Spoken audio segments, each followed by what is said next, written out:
Before the break, we spoke to a Democratic lawmaker who traveled to Ukraine before the war. Now let's bring in Iowa Republican Senator Joni Ernst, who led a bipartisan Senate delegation to Poland and Germany last month. She's also a member of the Senate Armed Services and Small Business Committees. Senator Ernst, thank you for taking time as you reflect now on almost 2 months of the war in Ukraine and your own trip in Poland and Germany. What are your thoughts?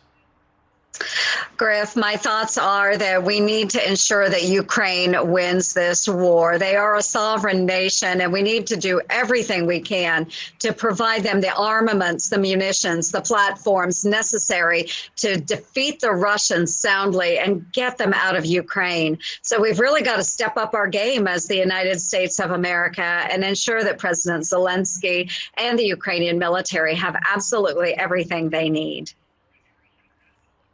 And Senator, as I was interviewing President Zelensky's chief of staff, Andriy Yermak, he says he's grateful for this latest $800 million in aid with howitzers and ghost drones, but he says more is needed and quickly as this fight ramps up in the eastern Donbass and southern coastline. Do you believe that more weapons will indeed come and are needed right now?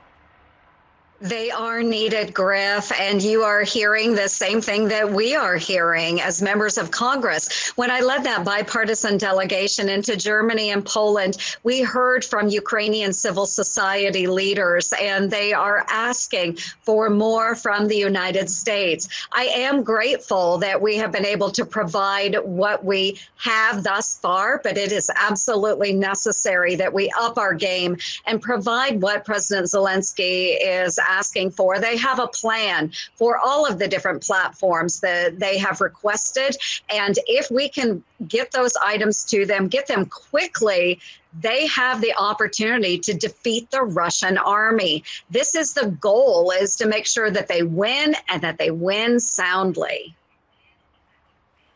Senator Andriy Yermak also told me he wants the U.S. to designate the Russian Federation, Putin's government, as a state sponsor of terror. Could you support that? Absolutely, I could support that, Griff. Matter of fact, I am a co-sponsor on a bill that is original sponsored by Jim Risch, who is the ranking member of the Senate Foreign Relations Committee. It is called the GUARD Act. And within that bill, it would specify that Russia is a state sponsor of terrorism. What we have seen through Ukraine is absolutely abhorrent. We have seen war crimes committed with the targeting of villages, of innocent men, women, children, elderly, and this has got to stop. And the way that we can do that is by putting extreme pressure on Vladimir Putin and Russia. Changing gears just a little bit, Senator Ernst, Americans believe that the inflation now at a 40-year high has got to stop. Look here at the latest gas prices. We can show you $4.12 today compared to a year ago, $2.88. Is, in your opinion, the administration doing enough to get this inflation under control?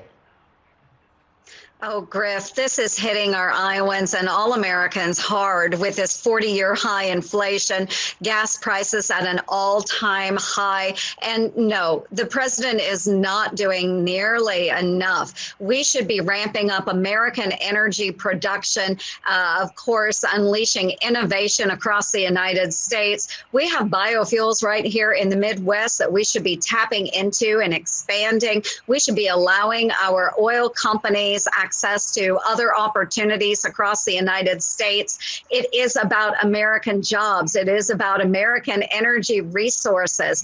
The president, he laughs this off when he looks at the prices at the pump. And he basically has told Americans, just go buy yourself a $50,000 electric vehicle. And folks, we know that's not the answer. So again, Griff, we've got to unleash American innovation and energy, and we could actually bring these prices down at the pump.